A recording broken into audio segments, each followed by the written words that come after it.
Hey everyone, welcome to another tech review. Ever since I published a review for the Samsung Galaxy Tab S4, I have received several requests to check out the Huawei MediaPad M5 Pro because these two tablets, they are quite similar in size and they both support pressure-sensitive styluses. As usual, my review will be from the perspective of a digital artist, and we'll see whether or not this is a good tablet when it comes to creating digital art. Now, this video is going to be a bit long, so if you want to save some time, you can actually check out the text review that I have already written on my blog. The content in this text review is exactly the same as this video review. If I have any updates to my video review, I will put the updates in the text review. Let's talk about the design first. Now, both tablets, they have excellent build quality. With the Samsung, we have a glass back. This is a 10.5-inch screen. With the Huawei, we have a metal back. Very smooth, actually very slippery, more slippery compared to the Samsung. And this is a 10.8-inch screen. This is an OLED screen, this is an IPS screen, and when it comes to colors, the Samsung OLED screen can produce more vibrant and richer colors compared to the IPS screen on the M5 Pro. I'm not sure if you can see the difference from my camera, but the orange roof here is definitely more vibrant to me. Another design difference is the inclusion of the physical fingerprint sensor here on the M5 Pro. On the Samsung, they have gone all digital, no more physical buttons. Now this button here, this is actually a touch sensitive button, so this is not one of those clicky type of button, and I have several issues with this. So for example, when I am drawing, sometimes my thumb would actually just brush against this button slightly and it will go back. So this button has several functions. If you swipe left or right, it will go back. If you press and hold, it will go to the home screen.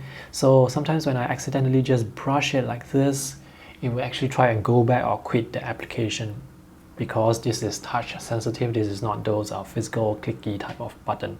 It's very irritating. For example, when you're drawing with the tablet in landscape mode, for me, I'm a right-hander.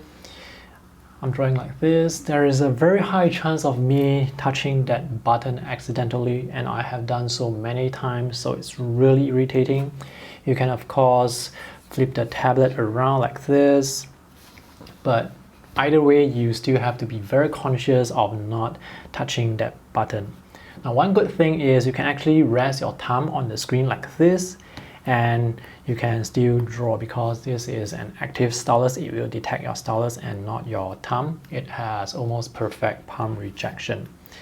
Just that when you are moving around, like doing the finger gestures, you have to let go and do your finger gestures. The bezel is very thin. You can hold the bezel, but it's not that easy because it's so thin. So sometimes I do rest my thumb on the screen like this, and it works quite well. I don't experience any stray strokes. So palm rejection, quite good. If I'm just resting the tablet on the table, then I don't have to hold the tablet. No problems. I will put the button on the left side and draw like this. So the fingerprint sensor without the clicky click is something I do not like. Another thing I do not like is the location of the power button and the volume buttons. They are actually right here behind. Now, Huawei has designed this as a media consumption device, so it's meant to be used in landscape mode. That's why they place the logo here, the camera here, when this is in landscape. If you were to turn this around, in portrait mode, the logo is on the left side, the camera is actually on the right side, and the power button is right here, the volume buttons right here, and the USB-C charging port is right here at the corner. This is a pretty weird design because this is very different compared to other tablet makers. Take Samsung for example. In portrait mode, camera is at the top, the charging port is at the bottom, the volume is on the right side. Notice what happened just now. I accidentally touched the fingerprint sensor and it went back. The location of these buttons, not ideal. Not just that, they also point downwards. So if you have a keyboard cover, these buttons are actually a bit difficult to access. This right here is the micro SD card slot, so if you want to expand storage, you can do so. USB charging port. This is the official Huawei keyboard case for the M5 Pro. There are two latches here at the top, so you are supposed to slide this tablet in like this. The back here, it can be folded down, so you can have the tablet stand like this. The keyboard is very nice to type on. They have a very nice clicky feel to them. They are well spaced, and overall I think this is a very nice keyboard. Even the trackpad works really well. Just that this is a very expensive keyboard case and it doesn't come bundled with the tablet. And here on the side there is a little sleeve for you to put the Huawei M Pen. This is quite nice. I don't think a keyboard is necessary because with most of the Android drawing apps, there are no keyboard shortcuts. The matte texture of the keyboard case is really nice. The downside of this keyboard case, there is no backlighting for the keys, and also this part here, you see the hinge, this part actually protrudes out from this side. So if you were to place the case like this on the table, the metal hinge may actually scratch your table or scratch the surface you are putting this case on. So you have to always make sure that you place it with this side on the table. This is the Huawei M Pen. It supports up to 4000 levels of pressure sensitivity. It's said to support tilt sensitivity as well, but most of the Android apps that I've tested, they don't have the tilt functionality, so I wasn't able to test out the tilt sensitivity for this. Now this M Pen is bundled with the MediaPad M5 Pro. There are actually different models of M5. The M5 tablet comes in two versions, the non-Pro and the Pro. The difference between the two is with the Pro, they have a digitizer, so you are able to use the pressure-sensitive stylus. If you get the non-Pro version and later on you decide to buy the M Pen, the pen is not going to work on the non-Pro versions. With the M5 non-Pro, you have the option of the smaller 8.4-inch screen. All the three models, they have 4 gigs of memory. Some models, they have 32 gigs of storage, but storage is not a problem because you can get expandable storage at really affordable prices nowadays. So the 8.4-inch M5 non-Pro is priced at $319. The M5 non-Pro 10.8-inch is $40 more expensive, and I think this is quite worth it if you do not need the M Pen. And with the M5 Pro, it's $449, so this is significantly more expensive compared to the non-Pro because they have included this pen. If you were to buy this pen separately, it's more than US $100. It's really pricey. The Huawei M Pen feels very solid, more solid compared to the Samsung Tab S4 S Pen, which is a bit plasticky by comparison. The full metal body definitely has a more premium feel to it. 2 side buttons. Unfortunately, I haven't found a way to configure them yet, and most of the apps, the drawing apps that I use, they don't use the side button, so the tip is all that matters. This tip here, this is a hard tip. It is incredibly slippery on the glass screen. So if you want to use this for drawing, I highly recommend you get a matte screen protector because it will offer you more control. This glides on the glass too easily. This sort of tip is good for taking notes because you want to write fast, but when it comes to drawing, sometimes you may want to draw a bit slower because you want the control, and this is too slippery to allow you to draw slowly. It will glide around. Now, replacement tips are not provided with this pen, so you have to go and find this tip yourself. From what I have read online, it seems that this is a Wacom ACK 22-11 tip. This tip is exactly 1.1 centimeters. Tips, they do wear out, so it's important to have replacement tips. Unfortunately, with the Huawei M Pen, it's very difficult to find replacement tips unless it's using the same Wacom tip that I have mentioned earlier, but I cannot confirm that because there is no official documentation. Now this video will not be complete if I do not talk about the media abilities of this tablet. Now the resolution of this screen is 2560 by 1600, which is considered high resolution for a screen size like this. But when playing YouTube videos, for example here, this is actually played at 1080p scaled up to the resolution. For some reason, there is no option to choose to play YouTube videos at 1440p. So the maximum resolution here is 1080p. So obviously this is not going to be as sharp compared to the Samsung Tab S4, which can play at 144p resolution. I mean, when I'm watching this video right now, this gameplay footage, it's still quite sharp, so it's not too much of an issue for me, but I mean, having such high resolution, it would be good to be able to take full advantage of that. Let me show you another video. This is a 4K video at 25 frames per second, and it's able to play that video quite smoothly without any lag. So whether or not you can take advantage of the full resolution of the tablet really depends on the app that you use. Here with this video, I can see really nice details. Now, the sound quality of this tablet is also excellent because they have speaker grills at the top and at the bottom, almost all the way across the top and bottom. Sound quality is fantastic.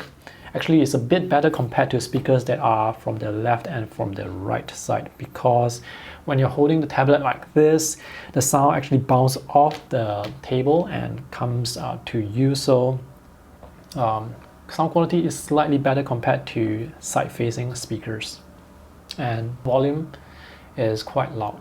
The speakers are good, but if you want to use your headphones, well, there is no audio jack, so you need wireless headphones or earphones. Alright, let's test out some drawing apps. This is MediaPad Paint Pro. So I'm going to use the lightest pressure that I can to draw some strokes here. So the pen, it's really sensitive. If I want heavier strokes, I can just press down a bit harder. Now there is slight lag, but this lag is actually very similar to that on the Samsung Tab S4. Pay attention to the gap between the line and the pen tip. So there is a gap there. And because of that gap, it doesn't feel as spontaneous when you are drawing. Now the iPad and the iPad Pro has that gap as well, but on the iPad, the gap is a bit smaller compared to here with the M5 Pro. The lines are very smooth though. The transition between thin and thick, very smooth. The curves, very smooth as well. Let's draw some quick strokes. So I can definitely see that lag. Not that irritating to me, because I tend to draw a bit slower, a bit more deliberate, especially on tablets. The lines, they taper really well. Let's draw some slow diagonal lines to see if there is any jitter. So I'm going to place my palm on the screen and draw. Oops. Now there's this problem, this particular bug with MediaPad Paint Pro, where it will just zoom down suddenly. So let me draw a diagonal line very slowly. So this is actually quite good performance. I don't see any jitter at all.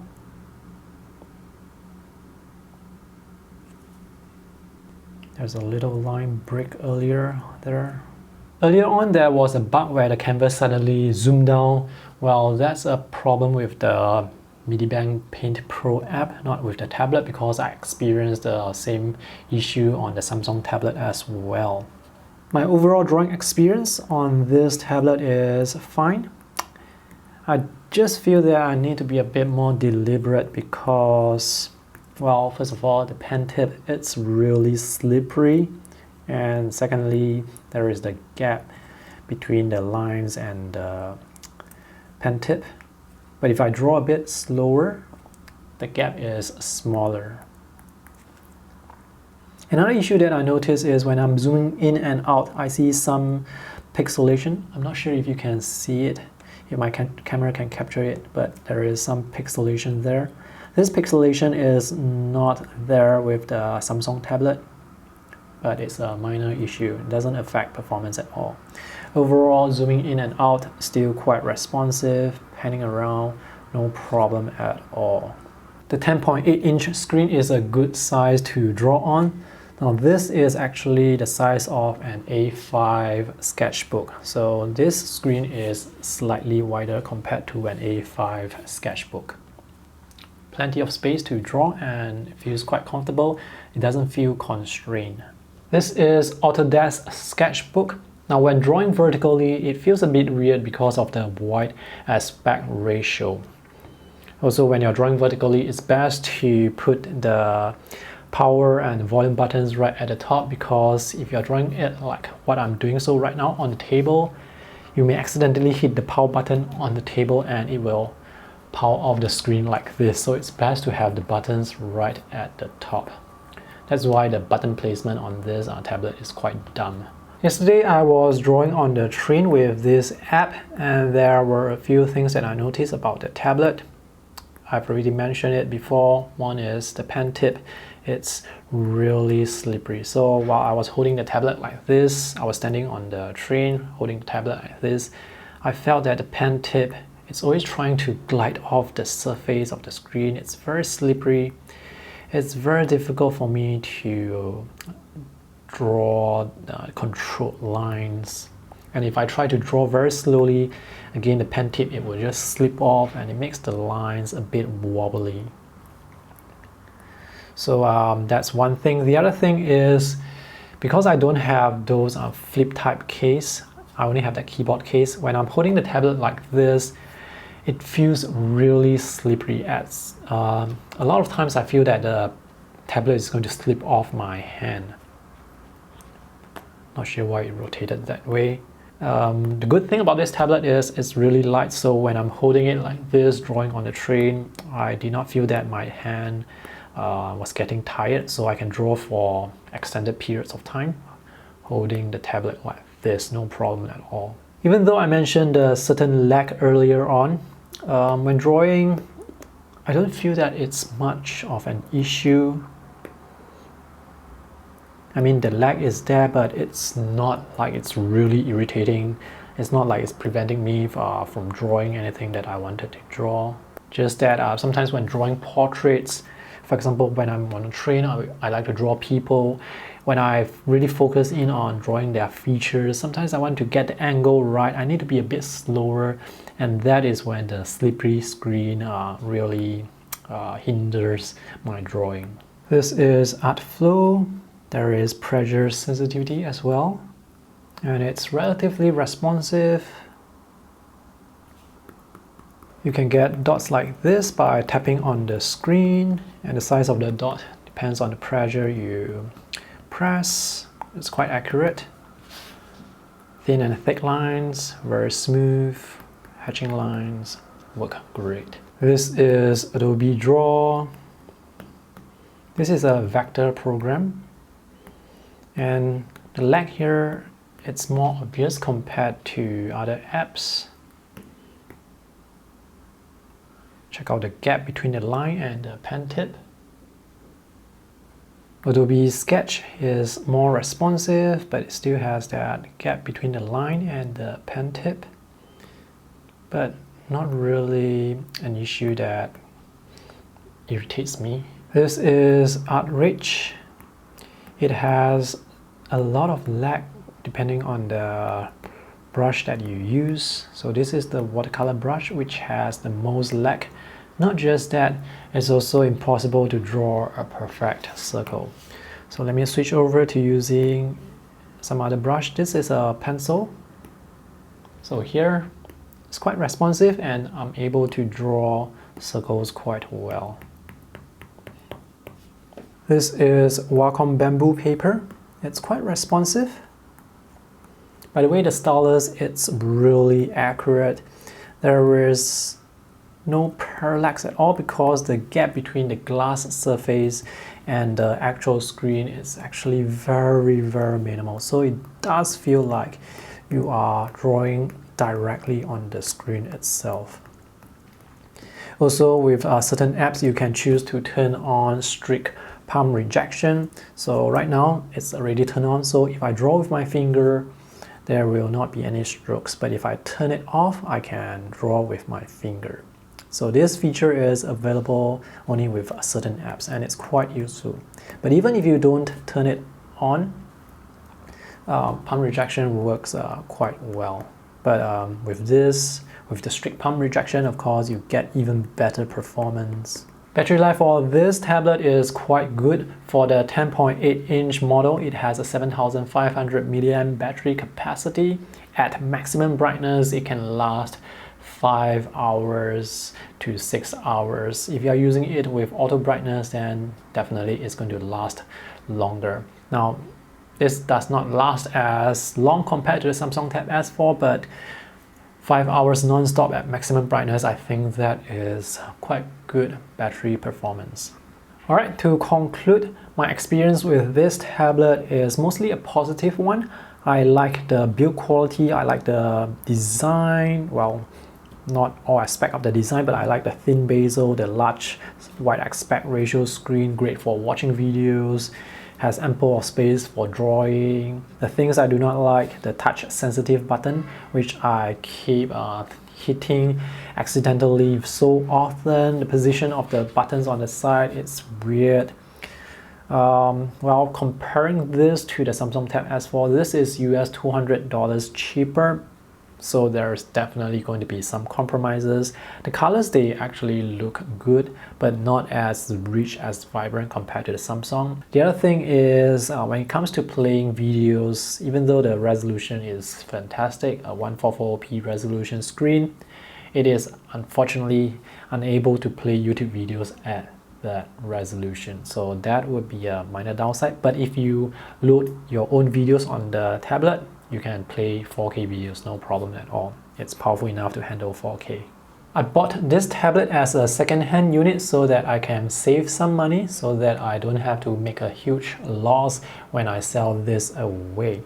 So if you are going to buy this tablet, you can actually support my channel by making your purchase through the affiliate links in the video description below. I use the money to offset the loss that I make when it comes to creating reviews like this. And that's all for my review today. I hope this is helpful. If you have any questions, let me know in the comment section below.